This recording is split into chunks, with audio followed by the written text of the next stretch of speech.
Iyon ang huling kahilingan. Anong pagsubok ang haharapin ng sangkatauhan?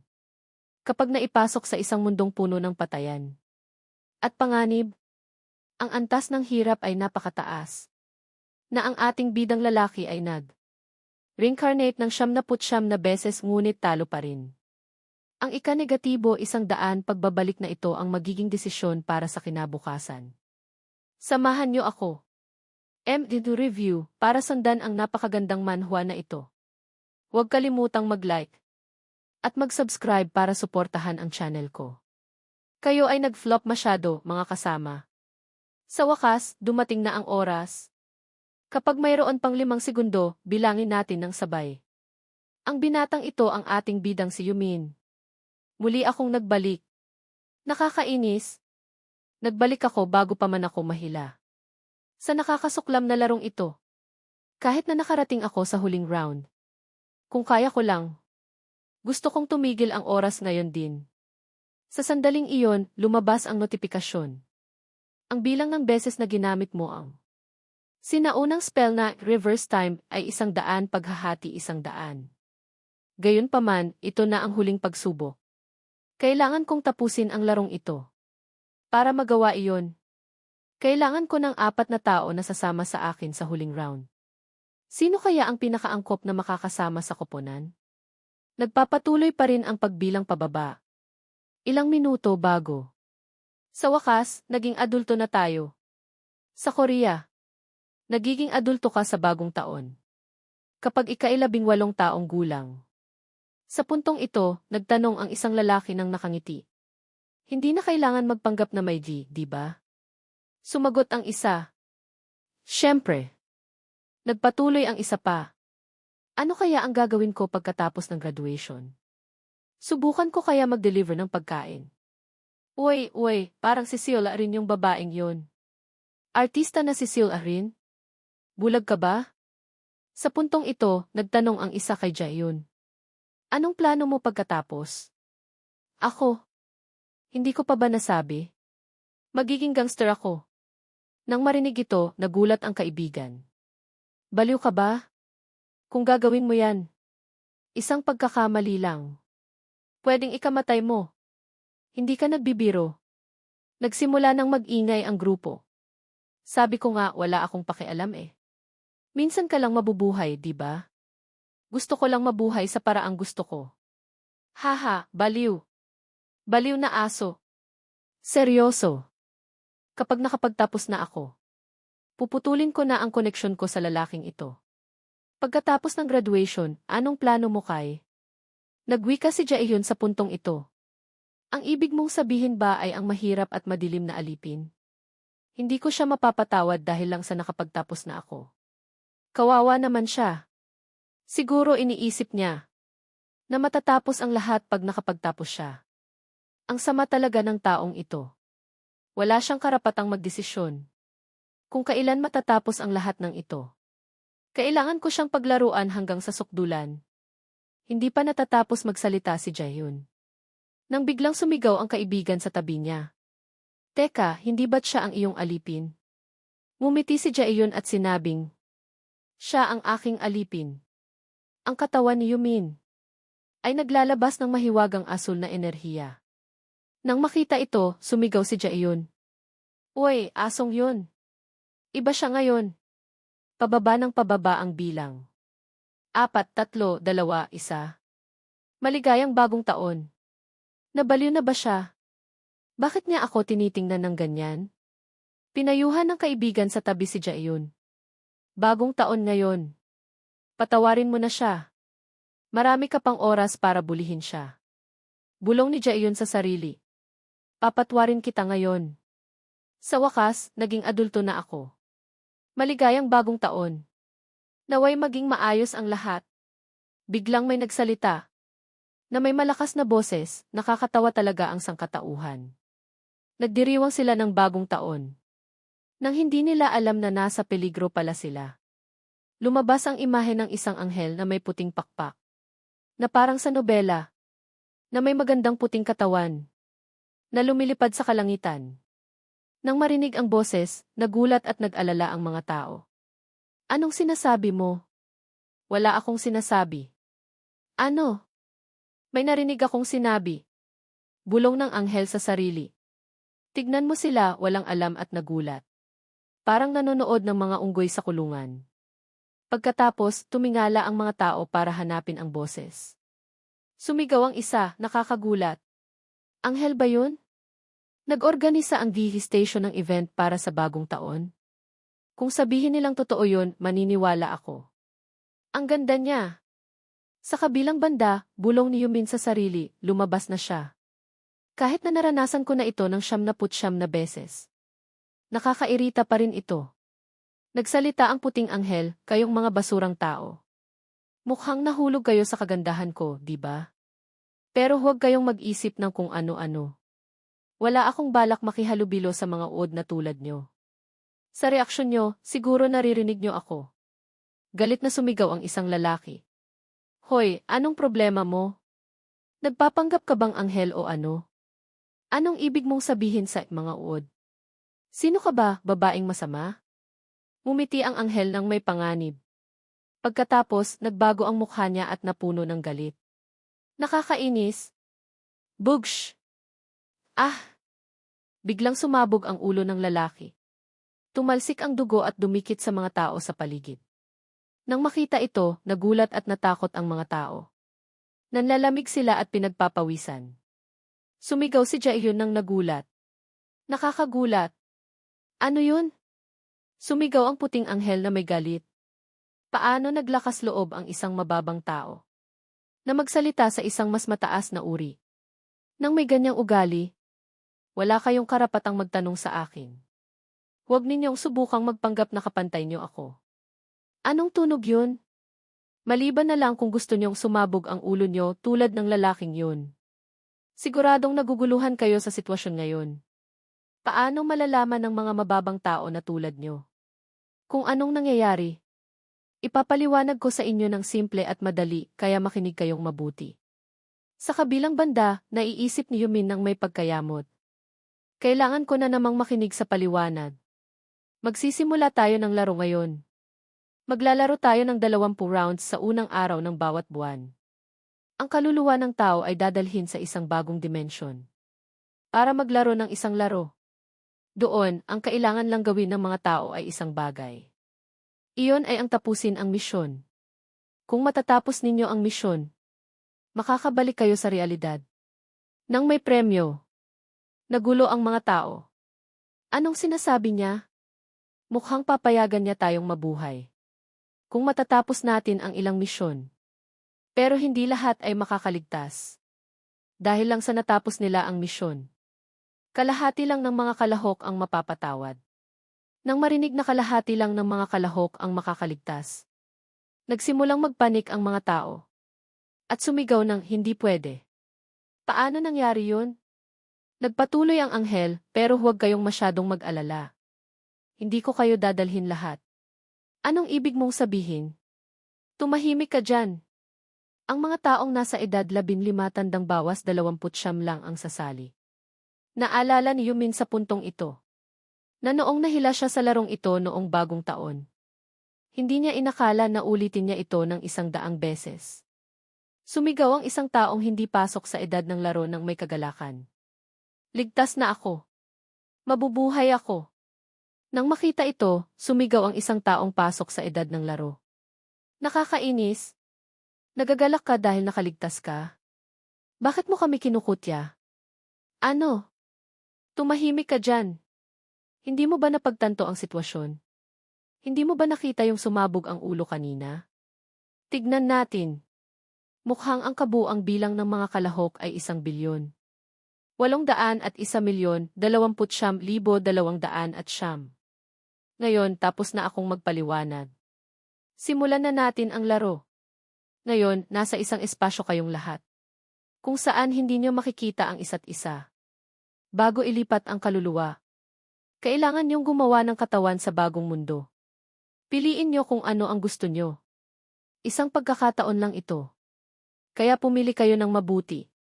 Sanay na si Yumin sa bagay na ito. Gawin ko na lang gaya ng dati. Ang nickname ko ay magiging Black Knight. Ito na ang ika-negatibo 100 na regression. Gagamitin ko ang parehong hitsura noong ika-negatibo 12 kong pagsubok. Pakiramdam ko, ito na ang tunay kong katawan. O nasaan ako? Mahalaga ring tandaan na ang mga pangalan at detalye ay maaaring mag-iba depende sa bersyon ng manhwa na iyong binabasa. Siguraduhin na ikumpara ang teksto sa iyong pinagkukunan para sa pinakatumpak na pagsasalin. Ang katawan ko talagang nagbago. Sinubukan ko pang gamitin ang mukha ng isang celebrity. Teka, gumana nga. Ngayong pagkakataon, susubukan din ng lahat na magpaganda. Isip-isip ni Yumin. Kung may utak kayo at marunong mag-isip, hindi niyo dapat gawin yon. Ang mundong ito ay mundo ng mga may kakayahang mabuhay. Kung masyadong kaakit-akit, mas madaling maging target ng mga mangangaso. Kung mamatay ka sa mundong ito, mamatay ka rin sa totoong mundo. Malapit na. Ayan na siya, si Han Jae-yun. Sa pagkakataong ito, pumili na naman siya ng katawang puno ng muscles. Nagsalita ang anghel sa sandaling iyon. Sa pagtingin sa inyo, siguro gusto nyo ang bagong hitsura nyo, di ba? Gusto kong makita ang takot sa mga mukha nyo. Teka, mayroong 1,802, 110 katao. Iyon ang kabuang bilang ng mga tao sa Seoul. Napasabi ang isang tao ng 1,800,000. Tumingin ang isa sa paligid at sinabing, mukhang hindi naman ganun karami. Sinabi ng puting anghel na may mapanuyang ngiti. Totoo ngang mabababa kayong mga tao.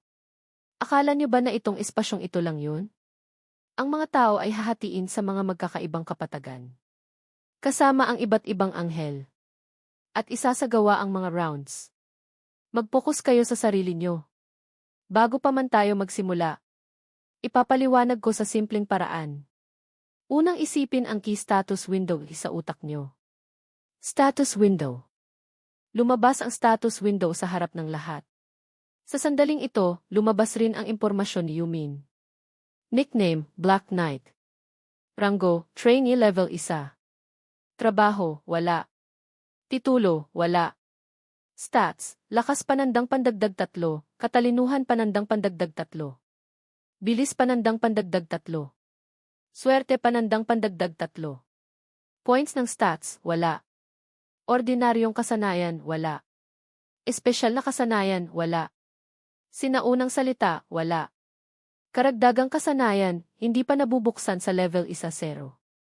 Hindi pa nabubuksan sa level 20. Hindi pa nabubuksan sa level 40. Hindi pa nabubuksan sa level 60. Hindi pa nabubuksan sa level 90. Nakita niyo na ba lahat ang status window niyo? Malalaman niyo kung gaano kayo karumi. Kung nakapaglaro na kayo ng mga laro dati. Magpakatatag kayo. Kung makakaligtas kayo. Hanggang sa dulo at masakop ang round 20. Hindi lang kayo makakalaya. Bibigyan pa kayo ng isang wish. Isang tunay na wish. Impossible. Gayunpaman, kailangan nyo munang maging unang makakakuha nito. Sa wakas, sabihin ang key inventaryo at tingnan sa loob. Naghanda ako ng regalo. Nang marinig ang sinabi ng anghel, sumigaw si Jaehyun ng inventaryo. Pagkatapos, mula sa status window. Nakakuha siya ng isang random na sinaunang bato. Nakita niyo yun? Ang random na sinaunang batong ito ay isang beses lang magagamit. Magagamit niyo lang ito kapag level 1 kayo. At iyon ang nag-iisang bagay na ibibigay sa inyo. Kapag nagsisimula kayo, magagamit niyo ito sa pamamagitan ng paghawak sa kamay niyo. At isiping gamitin. Gamitin. Pagkatapos sumunod sa mga tagubilin. Naramdaman ni Jaehyun ang isang bagay na kakaiba. Pinagpapawisan ang buong katawan niya. Sa pagtingin sa mga ekspresyon nila, malinaw na hindi natutuwa ang lahat. Ano man ang maging resulta. Kailangan nilang tanggapin dahil iyon ang swerte nila. Tapos na ang sinaunang marka. Ngayon, magsimula na tayo. Round 1 ng misyon. Kailangang talunin ng bawat isa ang 100 goblin sa ligtas na lugar. Ang mga kalahok ay 1-0, 286. Kung saan higit sa 5,143 na ang natanggal. Pagkatapos magsalita, Lumitaw ang isang goblin na may bughaw na katawan at pulang mata, na may hawak na matalim na kutsilyo. Iyon ang goblin. Parang naglalaro ng game. Sabi ng isang tao. Tayo ba ay nasa isang virtual reality game? SA. O kinidnap tayo para maging subject ng experiment?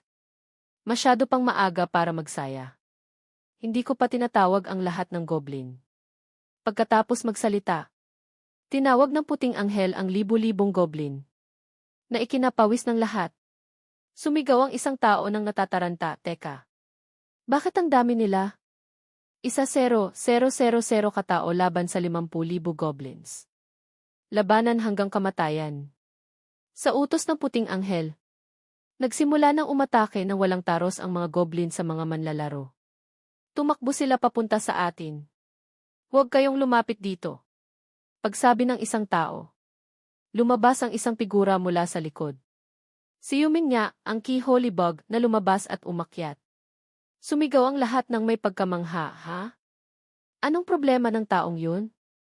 Diretso siyang pumupunta sa monster. Nautal na sinabi ng isang tao. Teka lang. Mapanganib lumapit doon.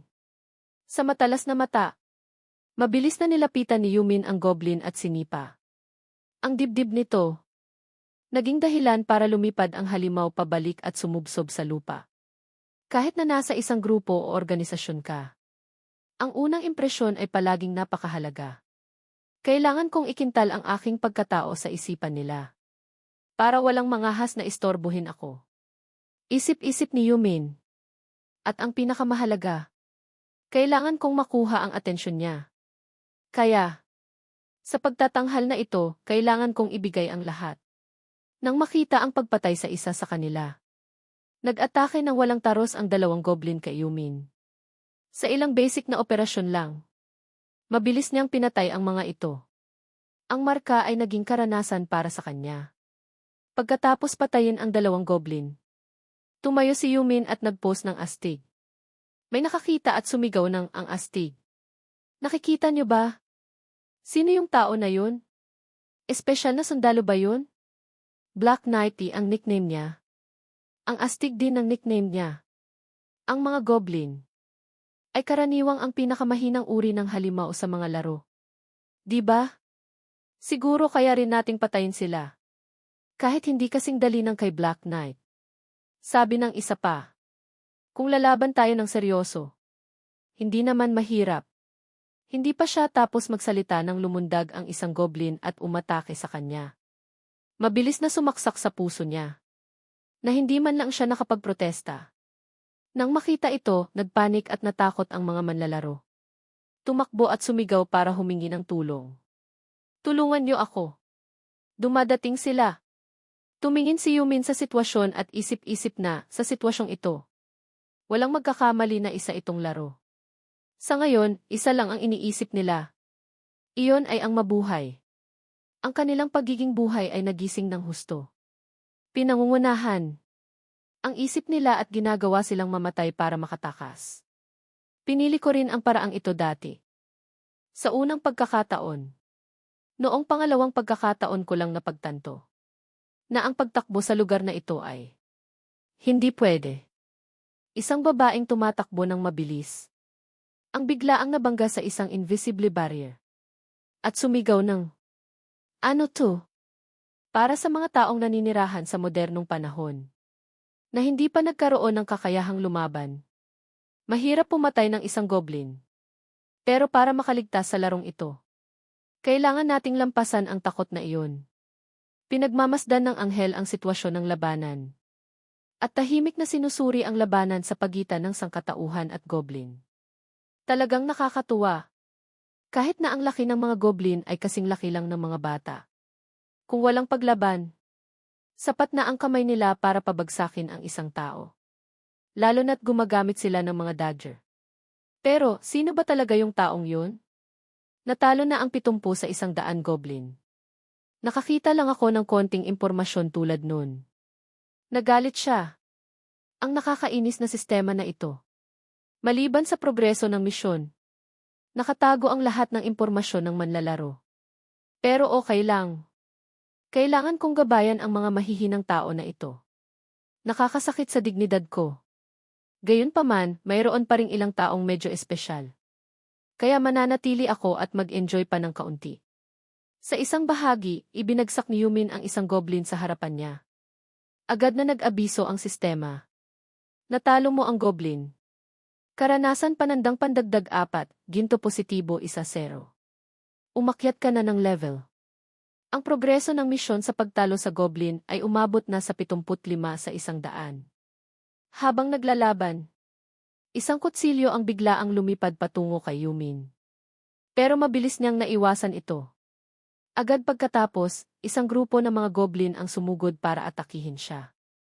Pero sa isang basic na galaw lang, pinatay niya na silang lahat. Pagkatapos niya silang harapin, pinihit niya ang kutsilyo sa kamay niya. Mukhang napakagaling niya. Isang goblin na may galit na mukha ang sumugod. Pero bago pa man siya makagawa ng kahit ano, binigyan na siya ni Yumin ng tiket pabalik sa impyerno. Pagkatapos, sumigaw siya ng malakas. Mayroon pa bang iba? Nang makita ito, nag-alinlangan ang natitirang mga goblin. Hindi sila naglakas loob na lumapit. Nang makita ang sitwasyon, naisip ni Yumin sa sarili niya. Mukhang makakapagpahinga ako ng kaunti. Binuksan ng sistema ang status window na may impormasyon. Pangalan, Yumin. Palayaw, Black Knight. Rango, Trainee. Level, 4 trabaho, wala titulo, wala. Stats, lakas panandang pandagdag 3. Katalinuhan panandang pandagdag 3, bilis panandang pandagdag 3. Swerte panandang pandagdag 3. Stats points, 6 ordinaryong kasanayan, wala. Espesyal na kasanayan, wala. Karagdagang kasanayan, hindi pa nabubuksan. Magbubukas sa mga level 1-0. 20, 40, 60 at 90. Naisip ni Yumin, umabot na ako sa level 4 sa isang iglap lang. Sa bawat pag-akyat ng level, makakakuha ako ng karagdagang 2 puntos ng stats. Ilalagay ko silang lahat sa bilis. Dahil maliban sa pagtaas ng posibilidad na makaiwas, tinutulungan din ng bilis na mapataas ang bilis ng atake at paggalaw. Nagtiwala siya na sa kasalukuyang bilis ng pag-akyat niya ng level. Siguro nakuha na niya ang atensyon ng anghel. Pagkatapos magsalita, itinapon ni Yumin ang kutsilyo patungo sa isang goblin. Sa pag-atake ng malayo, hindi niya naiwasan ito at tinamaan siya sa noo. Headshot! Sumigaw siya ng malakas. Halika kayo! Nanginginig ang natitirang mga goblin. Tumayo nang hindi naglakas loob na umatake. Nanunuya si Yumin. Hindi kayo naglakas loob. Pagkasabi niya, nawala siya sa harapan nila. Tapos mabilis na lumitaw sa likod. Pinutol niya gamit ang espada ang isa pang goblin pabalik sa kabilang buhay. Galit na tumalikod ang isang goblin. Pero bago pa man siya makagawa ng kahit ano, pinutol na siya sa 2. Ang lahat ng goblin na natitira ay sinapit ang parehong kapalaran. Nilipol ng mabilis. Pagkatapos patayin ang lahat ng goblin. Patuloy na nag-aanunsyo ang sistema. Karanasan panandang pandagdag 4%, ginto positibo 1-0. Nakumpleto mo na ang misyon ng pangangaso ng goblin, 100 paghahati 100. Natapos mo na ang round 1 ng misyon. Naisip ni Yumin sa sarili niya, tapos na ang round 1. Pagkatapos kong harapin ang mga goblin na ito, siguradong nakuha ko na ang atensyon ng anghel. Nagpadala ang sistema ng mensahe ng pagbati. Nakumpleto mo na ang unang misyon sa lugar na ito. At niraranggo ka bilang una. Alam niyang kung mas mataas ang ranggo, mas malaki ang mga premyo. Lalo na ang 3 nangungunang ranggo. Tinanggap ni Yumin ang premyo ng lugar, na may pagpipilian na 3 uri ng armas. Kabilang ang isang mahabang espada, dagger at isang tungkod. Kahit na hindi ganun kalaki ang premyo. Nagpapasalamat siya na nagkaroon siya ng armas ng maaga. Pinili niya ang dagger. Ang pinakamahusay na baguhan na armas. Na may 15 lakas ng atake. At nagdaragdag ng 1.15 stats ng bilis. Pagkatapos tanggapin ang dagger, nagpasya siya. Napansamantalang panatilihin ito at pag-isipan ang pagpili mula sa premyo. Partikular na tumingin muli sa status window. Naalala ni Yumin ang titulong nakuha niya. Palayaw, Black Knight level 4. At ang titulong nakuha niya ay Manlalakbay. Ang huling manlalakbay. Ito ang hindi nangyari sa 99 na nakaraang pagbabalik niya. Naalala niya na. Dati, nang gamitin ang random na shard ng sinaunang salita. Nakatanggap si Yumin ng key sinaunang salita ng pagbabalik ng oras. Ang sinaunang salitang ito ay otomatikong nakaukit sa katawan. Binubuksan ang isang bagong posibilidad para kay Yumin. Ang bakas ng sinaunang salitang ito ay naroroon sa kaluluwa ng manlalaro dahil sa espesyal na katangian ng sinaunang salita. Kaya nabigo ang pag-ukit. Ang resulta ay halata. Kung makakapag-ukit ako muli, nangangahulugan ito na makakabalik ako ng walang limitasyon. Dahil sa bakas ng sinaunang salita sa kaluluwa. Nakarehistro ka bilang time traveler. Sa 100 paglalakbay. Natanggap mo ang titulo. Manlalakbay ang huling paglalakbay. Ang isang titulo ay may mas malaking halaga pa kaysa sa sinaunang salita sa larong ito. Isang kondisyon ng pagbubukas. Sa unang pagkakataon na iyon. Noong pangalawang pagkakataon ko lang napagtanto na ang pagtakbo sa lugar na ito ay imposible. Isang babae na tumatakbong mabilis. Ang biglang nabangga sa isang invisible barrier. At sumigaw ng, "Ano to?" Para sa mga taong nabubuhay sa modernong panahon. Na walang kakayahang lumaban. Mahirap pumatay ng isang goblin. Pero para makaligtas sa larong ito, kailangan nating lampasan ang takot na iyon. Pinapanood ng anghel ang sitwasyon ng labanan. At tahimik na sinusuri ang labanan sa pagitan ng sangkatauhan at goblin. Talagang nakakatuwa. Kahit na ang laki ng mga goblin ay kasing laki lang ng mga bata. Kung walang paglaban, sapat na ang kamay nila para pabagsakin ang isang tao. Lalo na at gumagamit sila ng mga dodger. Pero, sino ba talaga yung taong yun? Si Black Knight na nakatalo ng 70 sa 100 goblin. Nakakita lang ako ng kaunting impormasyon tulad noon. Nagalit siya. Ang nakakainis na sistemang ito. Maliban sa progreso ng misyon, nakatago ang lahat ng impormasyon ng manlalaro. Pero okay lang.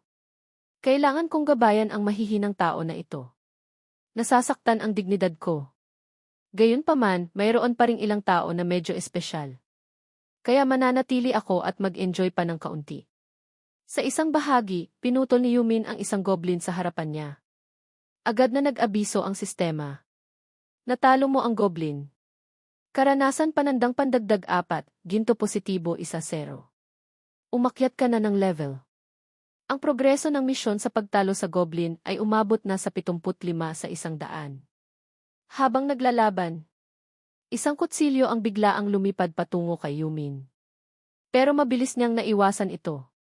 Agad pagkatapos, isang grupo ng mga goblin ang sumugod para atakihin siya. Pero sa isang basic na galaw lang, pinatay niya na silang lahat. Pagkatapos niya silang harapin, pinihit niya ang kutsilyo sa kamay niya. Mukhang napakagaling niya. Isang goblin na may galit na mukha ang sumugod. Pero bago pa man siya makagawa ng kahit ano, binigyan na siya ni Yumin ng tiket pabalik sa impyerno. Pagkatapos, sumigaw siya ng malakas.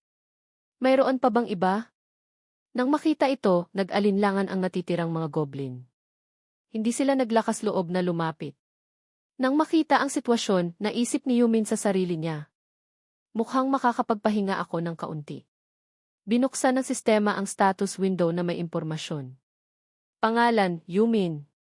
Palayaw, Black Knight. Rango, Trainee. Level, 4 trabaho, wala titulo, wala. Stats, lakas panandang pandagdag 3. Katalinuhan panandang pandagdag 3, bilis panandang pandagdag 3. Swerte panandang pandagdag 3. Stats points, 6 ordinaryong kasanayan, wala. Espesyal na kasanayan, wala. Karagdagang kasanayan, hindi pa nabubuksan. Magbubukas sa mga level 1-0. 20, 40, 60 at 90. Naisip ni Yumin, umabot na ako sa level 4 sa isang iglap lang. Sa bawat pag-akyat ng level, makakakuha ako ng karagdagang 2 puntos ng stats. Ilalagay ko silang lahat sa bilis. Dahil maliban sa pagtaas ng posibilidad na makaiwas. Tinutulungan din ng bilis na mapataas ang bilis ng atake at paggalaw. Nagtiwala siya na sa kasalukuyang bilis ng pag-akyat niya ng level. Siguro nakuha na niya ang atensyon ng anghel. Pagkatapos magsalita, itinapon ni Yumin ang kutsilyo patungo sa isang goblin. Sa pag-atake ng malayo, hindi niya naiwasan ito at tinamaan siya sa noo. Headshot! Sumigaw siya ng malakas. Halika kayo! Nanginginig ang natitirang mga goblin. Tumayo nang hindi naglakas loob na umatake. Nanunuya si Yumin. Hindi kayo naglakas loob. Pagkasabi niya, nawala siya sa harapan nila. Tapos mabilis na lumitaw sa likod. Pinutol niya gamit ang espada ang isa pang goblin pabalik sa kabilang buhay. Galit na tumalikod ang isang goblin. Pero bago pa man siya makagawa ng kahit ano, pinutol na siya sa dalawa. Ang lahat ng goblin na natitira ay sinapit ang parehong kapalaran. Nilipol ng mabilis. Pagkatapos patayin ang lahat ng goblin. Patuloy na nag-aanunsyo ang sistema. Karanasan panandang pandagdag 4%, ginto positibo 1-0. Nakumpleto mo na ang misyon ng pangangaso ng goblin, 100 paghahati 100. Natapos mo na ang round 1 ng misyon. Naisip ni Yumin sa sarili niya, tapos na ang round 1. Pagkatapos kong harapin ang mga goblin na ito, siguradong nakuha ko na ang atensyon ng anghel. Nagpadala ang sistema ng mensahe ng pagbati. Nakumpleto mo na ang unang misyon sa lugar na ito. At niraranggo ka bilang una. Alam niyang kung mas mataas ang ranggo, mas malaki ang mga premyo. Lalo na ang 3 nangungunang ranggo. Tinanggap ni Yumin ang premyo ng lugar. Na may pagpipilian na 3 uri ng armas. Kabilang ang isang mahabang espada, dagger at isang tungkod. Kahit na hindi ganun kalaki ang premyo. Nagpapasalamat siya na nagkaroon siya ng armas ng maaga. Pinili niya ang dagger. Ang pinakamahusay na baguhan na armas. Na may 15 lakas ng atake. At nagdaragdag ng 1.15 stats ng bilis. Pagkatapos tanggapin ang dagger. Nagpasya siya. Napansamantalang panatilihin ito at pag-isipan ang pagpili mula sa premyo. Partikular na tumingin muli sa status window. Naalala ni Yumin ang titulong nakuha niya. Palayaw, Black Knight level 4. At ang titulong nakuha niya ay Manlalakbay, ang huling paglalakbay. Ang isang titulo ay may mas malaking halaga pa kaysa sa sinaunang salita sa larong ito. Isang kondisyon ng pagbubukas. Makakatanggap ka ng 100 sinaunang salita. Ng pagbabalik ng oras na may epekto na pagkatapos mamatay. Ay mapapanatili ang estado ng kaluluwa. Sa lokasyon na iyon sa loob ng 1 minuto. Kung gusto mo, ikaw ay muling ipapanganak at mababawi ang lahat ng sigla. Pero ang kakayahan na ito ay magagamit lang ng 1 beses. At mawawala ang titulo pagkatapos mabuhay muli. Ang mga ito ay mas malakas kaysa sa sinaunang salita at mas mahirap rin na makuha. Higit pa doon, ang muling pagkabuhay ay isang eksklusibong kasanayan na pagmamay-ari ng pari. At kahit na ang kasanayang iyon ay nagpapanumbalik lang ng 30% ng sigla. Pagkatapos mabuhay muli. Ngunit ang titulong ito ay nagpapahintulot sa akin na mabuhay muli. Na may buong sigla.